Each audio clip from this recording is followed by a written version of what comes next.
Welcome to day 23 of the low-level design course. Today we will explore the low-level design of a parking lot system. Parking lot systems are a great example of a real-world application that requires careful system design. Our goal today is to design a system that can handle vehicles coming in and out, assign parking spots efficiently, calculate parking fees, and more. By the end of this session, you will understand how to break down such a system using object-oriented design principles, UML diagrams, and design patterns to ensure scalability, flexibility, and maintainability. Our primary goals for the day are straightforward but impactful. First, we will model the parking lot system using solid object-oriented design principles. This will involve identifying and designing the key classes and their relationships.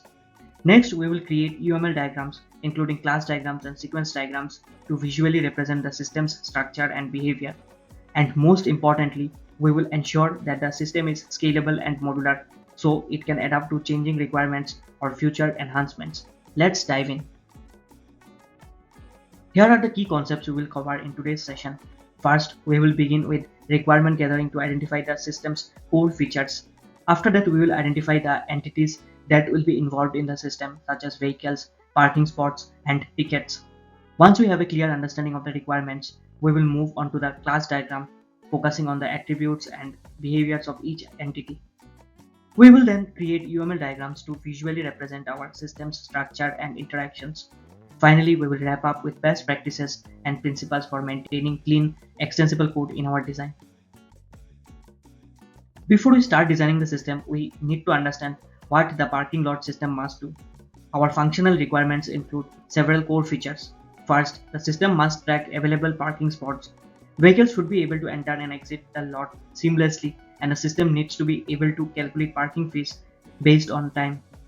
Another key requirement is to support different types of vehicles, such as cars, bikes, and trucks, each of which requires a different kind of parking spot.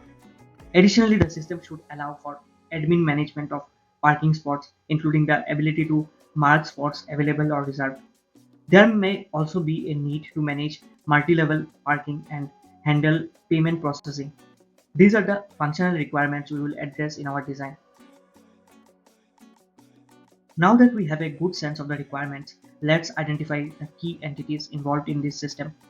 We will have a parking lot class that will be responsible for managing the parking floors and keeping track of the parking spots. Each parking floor will contain several parking spots, and each spot will either be occupied or free. The vehicle class will represent the vehicles that use the parking lot. There will be several subclasses of vehicle, such as car, bike, and truck, to handle different vehicle types. The parking ticket class will be used to track the vehicle's entry time, parking duration, and payment status. Other important entities include the entrance panel and exit panel, which will handle the flow of vehicles in and out of the lot. Understanding these entities is the first step in our design process. Here's a high-level overview of the system architecture. The parking lot acts as the main container, managing multiple parking floors. Each parking floor holds several parking spots where vehicles can park. When a vehicle enters, the entrance panel issues a parking ticket and assigns the vehicle to an available parking spot.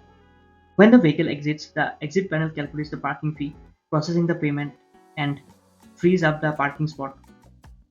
The system can be easily extended to handle multi-level parking or integrate with external systems such as mobile apps for parking spot reservations.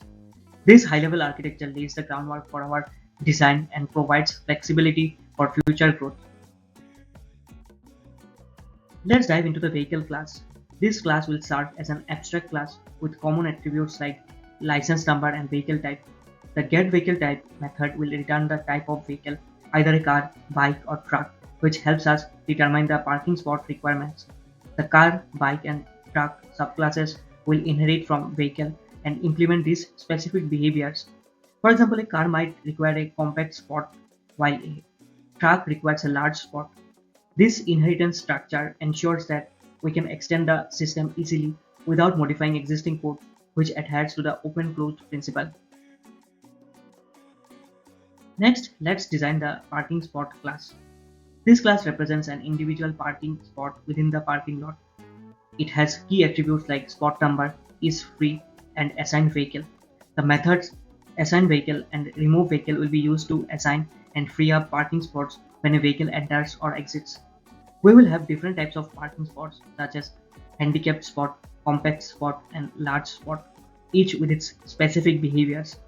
For instance, a handicapped spot will only be assigned to vehicles with a handicap permit, ensuring proper utilization of the available spots.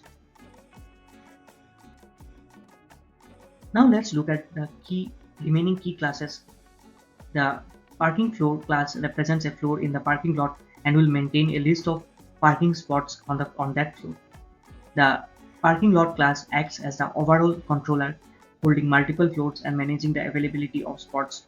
The entrance panel is responsible for issuing parking tickets when a vehicle enters a lot. The exit panel calculates the parking fee when the vehicle exits and handles the payment process.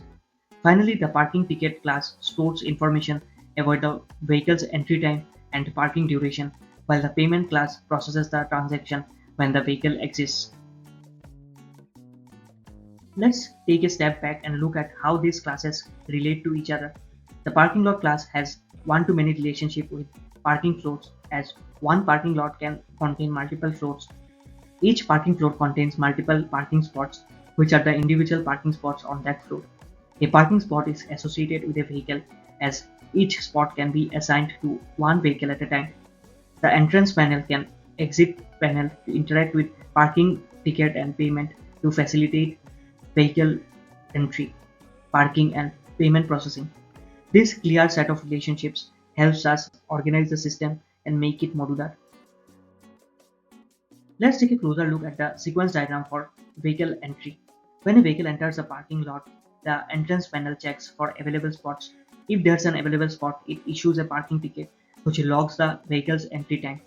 Once the ticket is issued, the system assigns the vehicle to a parking lot and the barrier is lifted to allow entry. This sequence ensures that vehicles are processed efficiently and that their parking is tracked. Now let's examine the sequence for vehicle exit. When the vehicle approaches the exit panel, it presents the parking ticket, which is used to calculate the parking fee based on the duration the vehicle was parked. Once the fee is paid, the exit panel opens the barrier, allowing the vehicle to leave. The system also frees up the parking spot by calling the remote vehicle method on the associated parking spot. In designing this system, we have adhered to several best practices. First, we have followed the single responsibility principle, ensuring that each class has one reason to change and focuses on one specific task. We also made sure to apply the open-closed principle.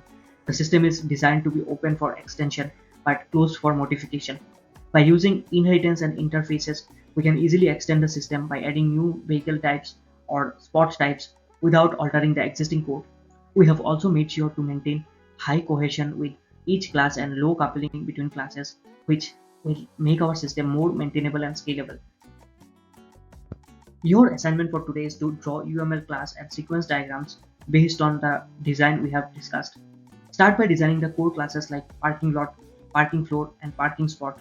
Then implement the key methods and think about edge cases such as full parking, vehicle overstay, and payment failure. You can also start coding the basic framework of the system and apply the best practices we have covered. That wraps up today's session on the low-level design of a parking lot system. Tomorrow we will dive into the LLD of an elevator system. We will focus on handling concurrency and state management, which are key challenges when designing systems like elevators that need to handle multiple requests at once. I look forward to seeing you in the next class and thank you for your attention.